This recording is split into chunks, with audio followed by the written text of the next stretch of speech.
Right. ఒక్క నిమిషం అండి, ఏమంటారు మీరు?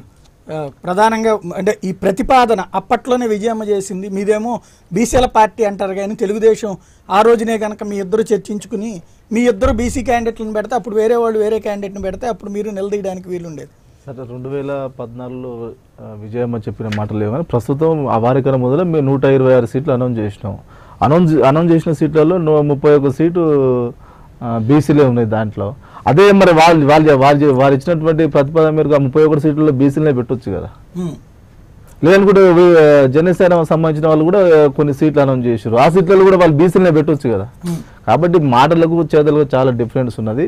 సరే, ఇప్పుడున్నటువంటి పరిస్థితుల రీత్యా బీసీ జపం చేస్తారు కానీ తెలుగుదేశం పార్టీ పద్ధతి ప్రకారంగా సామాజిక న్యాయాన్ని కట్టుబడి ఉంది. ఆ దిశనే ఎంత వీలైతే అంత చేయడానికి న్యాయం అంటే మీరు చూడండి, ఇప్పుడు కొత్తగా లేకపోతే మేము ఇచ్చినటువంటి వాళ్ళకే మేము న్యాయం చేస్తున్నామని మీరు నమ్మి తీరాల్సిందని చెప్తారా?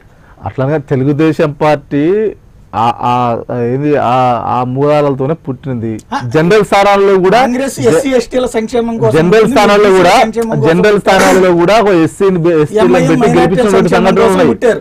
కానీ ఎవరో కూడా ఆ వర్గానికి సంబంధించిన సంక్షేమంలో అద్భుతంగా ఉంటుంది. మిగతా వర్గాలకు మీరు చెప్పినటువంటి ఎవరి సంక్షేమం కోసం ఉంటున్నారో ఆ సంక్షేమం అక్కడే ఉంటుంది. అది నేను అనేది. ఇప్పుడు మీరే అన్నారు కేఈ కృష్ణమూర్తికి డిప్యూటీ సీఎం ఇచ్చారు. పాపం ఆయన ఎప్పుడన్నా మాట్లాడతారా? ఎందుకు మాట్లాడండి, చాలా సంవత్సరాల నుంచి మంత్రిగా ఉన్నారు, ఎమ్మెల్యేగా ఉన్నారు, ఎంపీగా ఉన్నారు. ఇప్పుడు చంద్రబాబు గారు టీవీలో కనబడుతున్నారు 100 సార్లు, లేకపోతే లోకేష్ బాబు గారు 100 సార్లు కనబడుతున్నారు. కేఈ కృష్ణమూర్తి గారు ఎన్నిసార్లు కనబడుతున్నారు?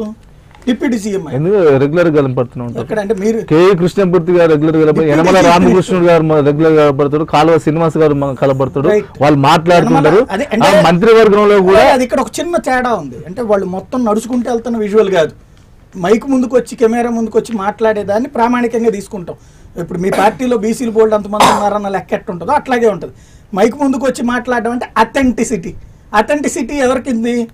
చంద్రబాబు గారికి ఉంది, లోకేష్ గారికి ఉంది, పతిపటి పుల్లారావు గారికి ఉంది, నారాయణ గారు కూడా ఈ మధ్యన కొంచెం సైడ్ అయినట్టున్నారు, కుటుంబరావు గారికి ఉంది, వీళ్ళకే దేవినేని ఉమామహేశ్వరరావు గారికి ఉంది. వేర్ ఈజ్ కేఈ కృష్ణమూర్తి గారు? చివరికి ఆయనకి చంద్రరాజప్ప గారు హోమ్ మినిస్టర్ అని ఆయనకి మీరు చెప్తే కానీ తెలియట్లేదు పాపం. ఈ స్టేజ్ కరెక్ట్ అంటున్నా నేను. అంటుంది బీసీకి సముచిత ప్రాధాన్యం అంటే ఎప్పుడు ఎదుగుతాడు ఆయన? సీఎం గారు ఒక నిర్ణయం తీసుకుంటే రెండో రోజున కేఈ కృష్ణమూర్తి గారితో చెప్పిస్తే ఎదుగుతారు. కానీ కేఈ కృష్ణమూర్తి గారి శాఖకు సంబంధించిన ప్రెస్ మీట్ కూడా చంద్రబాబు గారు పెట్టి దేవాదాయ శాఖలో చివరికి ఆయన కొట్టాల్సిన కొబ్బరికాయ కూడా చంద్రబాబు గారు కొట్టేస్తారు టీటీడీ శంకుస్థాపనకి. ఇంకా ఆయన ఏమి ఎదుగుతారు? ఆయన ఎవరు విలువిస్తారు? ఇక అప్పుడు ఎదగిచ్చడం అంటే అది కదా. అవకాశం ఇచ్చాక పైకి తీసుకెళ్ళాలి. అవకాశం ఇచ్చిన తర్వాత కూడా పేరుకి మాత్రం మేము రికార్డుల్లో ఉంచామంటే ఎలాగుంటది అంటున్నాను. అవకాశం ఇచ్చారు కాబట్టి ఎమ్మెల్యే లేరు, అవకాశం ఇచ్చారు కాబట్టి మంత్రులు లేరు, అవకాశం ఇచ్చారు కాబట్టి ఉప ముఖ్యమంత్రులు అయినారు. కానీ ఇప్పుడు అవకాశం సీట్ ఇచ్చిన తర్వాత వాళ్ళు ఎదగాలి అంటే తగినటువంటి గౌరవాన్ని మీరు పక్కన చంద్రబాబు గారు ప్రెస్ మీట్ పెడితే అటు పక్కన ఒక ఎస్సీ, ఇటు పక్కన ఒక ఎస్టీ, వెనకాల ఒక బీసీ, ఇట్లా ఒక లెక్క పెట్టుకుంటారు. ఓ మహిళ, ఓ ముస్లిము, ఇది ఒక ప్లాట్ఫామ్ రెడీగా ఉంటుంది. ఇంతకుముందు కాంగ్రెస్ అట్లాగే ఉండేది. ప్రెస్ మీట్లో కాదు, వాళ్ళు మాట్లాడి వీళ్ళు పక్కన ఉంచుంటే వాళ్ళు రేపొద్దున ఎదుగుతారు, పక్కన ఉండేవాళ్ళు విలువిస్తారు. నువ్వు విలువ అనేది పెంచితే వాళ్ళ సామాజిక వర్గానికి పెంచినట్టు అవుతుంది. మాట్లాడేదంతా ఒకళ్ళు ఉండి పక్కన నా పక్కన ఉన్నారు ఫోటో దిగండి, ఇది సామాజిక న్యాయం అంటే ఎట్టుంటుంది అంటున్నా. అంటే ఇప్పుడు చంద్రబాబు నాయుడు గారు ఆ పార్టీ తెలుగుదేశం పార్టీకి అధ్యక్షులు, ముఖ్యమంత్రి, వారు మాట్లాడుతుంటే పక్క పండి కూర్చోవడం తప్పేం లేదు. డిప్యూటీ సీఎం గారికి ఏం మాట్లాడరు, ఆయన ఏం చేయట్లేదా? అవును. ఇప్పుడు మీరు ఎప్పుడైనా ఒక డిప్యూటీ సీఎం చినరాజప్ప గారు పక్కన కూర్చొని ఒక ఎమ్మెల్యే, ఒక ఓసీకి సంబంధించిన ఎమ్మెల్యేనో ఎవరు మాట్లాడి పక్కపంటి వేరే వాళ్ళు కూర్చొని మీరు అనాలి. శాంతి విషయం కూడా ఏ విషయం అయినప్పుడు కూడా ఇష్యూ జరిగింది, ఎవరు మాట్లాడాలి? అది హోమ్ మినిస్టర్ మాట్లాడాలి. హోమ్ మినిస్టర్ గా ఉన్నటువంటి చినరాజప్ప మాట్లాడారు, అది వచ్చి చంద్రబాబు గారు మాట్లాడతారు, దేవినేని ఉమా మాట్లాడతారు, కుటుంబరావు మాట్లాడతారు, రవీంద్రబాబు మాట్లాడతారు. అదే ఇంకోటి రెవెన్యూ సంస్కరణలు ఉంది, ఎవరు మాట్లాడాలా? పట్టాలు ఈ వ్యవహారం ఎవరు మాట్లాడాలా? కేఈ కృష్ణమూర్తి మాట్లాడాలి, అది లోకేష్ గారు మాట్లాడతారు, చంద్రబాబు గారు మాట్లాడతారు. ఇంకా వాళ్ళు ఎట్ట ఎదుగుతారంటున్నా నేను. అది అవాస్తవం అండి. ఇప్పుడు అవాస్తవం కాదు. ఎవరి శాఖకు సంబంధించిన వాళ్ళు మాట్లాడుతుంటారు. ఏదైనా జనరల్ ఇష్యూ ఉన్నప్పుడు, పబ్లిక్ ఇష్యూ అయినప్పుడు దాన్ని కామన్ గా ముఖ్యమంత్రి మాట్లాడుతుంటారు.